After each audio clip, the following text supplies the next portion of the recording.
Dear student, now I give lecture on power system reliability and security. First we studied about the introduction about power system reliability and security. What is mean by power system reliability? The power system reliability divided into two aspects. One is power system adequacy, another one is power system security. What is mean by power system adequacy? Adequacy refer to the extension of sufficient generation, transmission and distribution facilities to meet the consumer demand at all points of time. Adequacy requirements have to be considered mainly in the planning and design phases. Therefore, it is a static condition. The next, power system security. Power system security consists of, that means, two major functions. One is security assessment, another one is security control. Power system security analysis method 3 is there. One is study with fast but approximate algorithm. Second one is detailed analysis with the AC power flow. Example is Newton-Raphson method. Third one is contingency selection and detailed analysis. Now we studied about the power system security. So what is the security level of the power system? First level is known as secure level. At this level, the load is supplied without violating any limits. None of the contingency will cause any violation of system parameters. In this level, the network will survive any contingency without a need of forced contingency action only. So, in this level, all the parameters within the limit only. Level 2, correctively secure. In this level, all load is supplied without violating any limits as in level 1. Contingency do not cause any load loss. It is more economical to run the system at this level rather than secure level.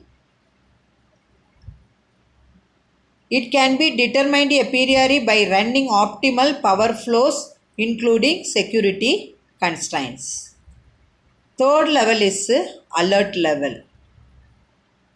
In this level, the load is still supplied without violating limits as in secure level and correctively secure level. But a contingency causes some violence which cannot be corrected without loss of load.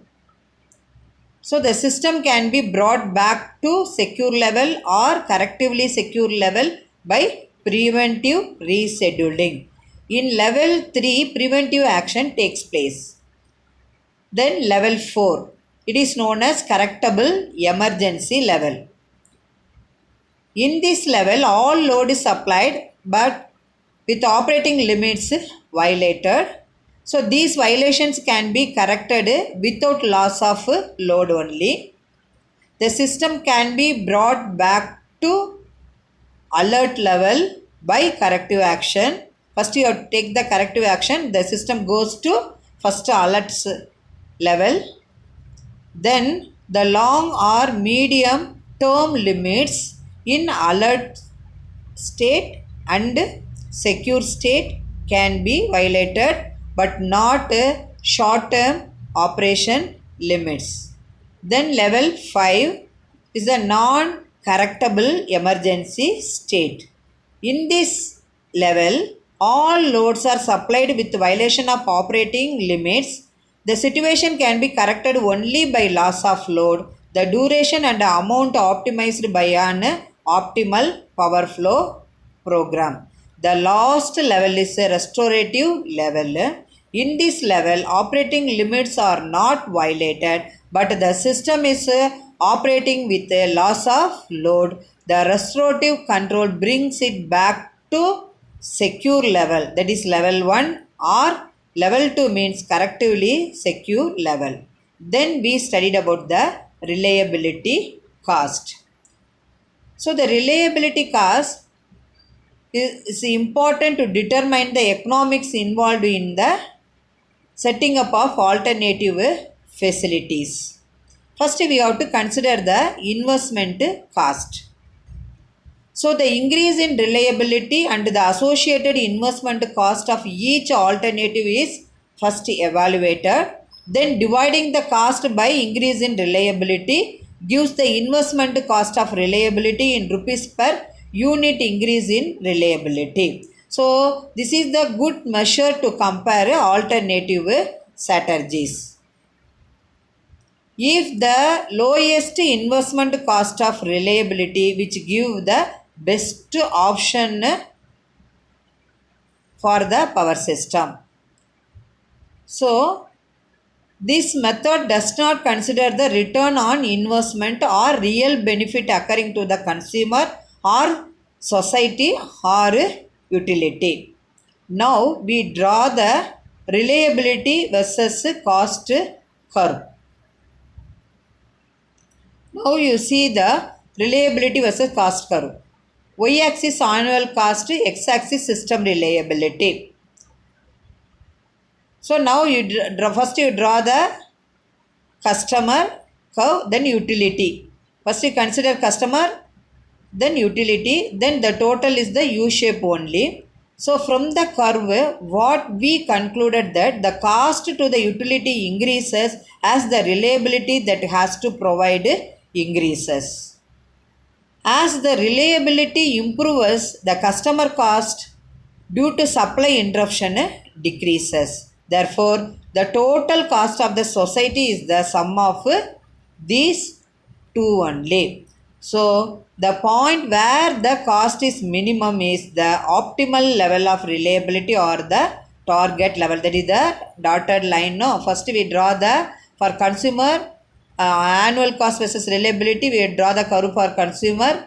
Then reliability versus cost curve you can draw on for the utility. Finally, you can take the resultant one, that is the total. The middle one, the U shape, the middle one, the dotted line, that is the point where this cost is minimum. At that point only the cost is minimum. This is the optimal level of the reliability or the target level only. So, from this cost and reliability curve, we can understand what is the reliability cost analysis and procedure only. Then adequacy indices. In the adequacy indices, then defined at various hierarchical levels, each level having the, so in this case 3 hierarchical level is there. Adequacy indices at hierarchical level 3 is there. Each level having some frequency and duration of intervals with data is there. We have to detailedly studied about. First one is the indices and hierarchical level 1. First one is loss of load expansion, abbreviation LOLV. So the formula is LOLE equal to summation of, that means I summation S PI T only. So the PI is the probability of the system state I, and then S equal to set of all system state associated with the loss of load. Then second parameters, loss of energy expansion. This is the LOLE. So the formula is, that means LOLE equal to summation of, that means summation S 8760 is the total year, and because the unit loss of energy expansion megawatt hour per year only, that's why you have to multiply it by 8760 CIPI, where CI is the loss of load for the system state I, PI is the probability of the system state I, S is the same only, set of all system state associated with the loss of load only. Third one is loss of load frequency, LOLF. So you can see the formula. LOLE is the capital Fi minus small fi only. Capital Fi is nothing but the frequency of departing system state I, and then small fi is the portion of frequency of departing system state I which does not go through the boundary between the loss of load state and no loss of load state. S is same set of all state system associated with the loss of load only. Then next, loss of load. duration. LOLD, you see the formula LOLE divided by LOLF only. Then second level, indices at Kirakel level 2. First one is probability of load curtailment, that is PLC. So the PLC is equal to summation of I epsilon s PI.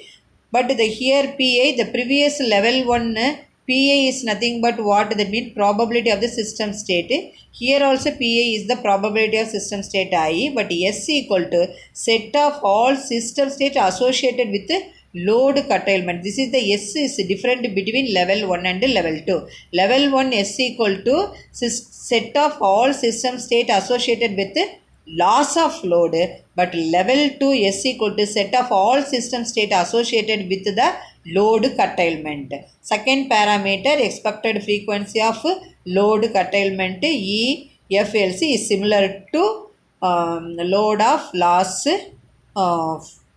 frequency. Then expected duration of load curtailment EDLC is equal to probability of load curtailment multiplied with 8760.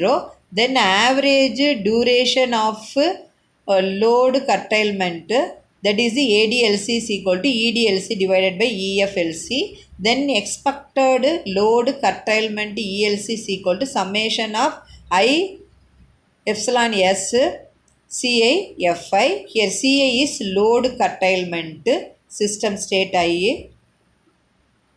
Capital F is the system state frequency. Expected demand not supplied EDNS. EDNS equal to summation I epsilon S CIPI. Expected energy not supplied EENS is equal to the previous formula, that means the expected demand not supplied multiplied with 8760, we are getting expected energy not supplied. Bulk power supply average megawatt curtailment index is equal to BPACI equal to ELC divided by EFLC. Then level 3, system average interruption frequency index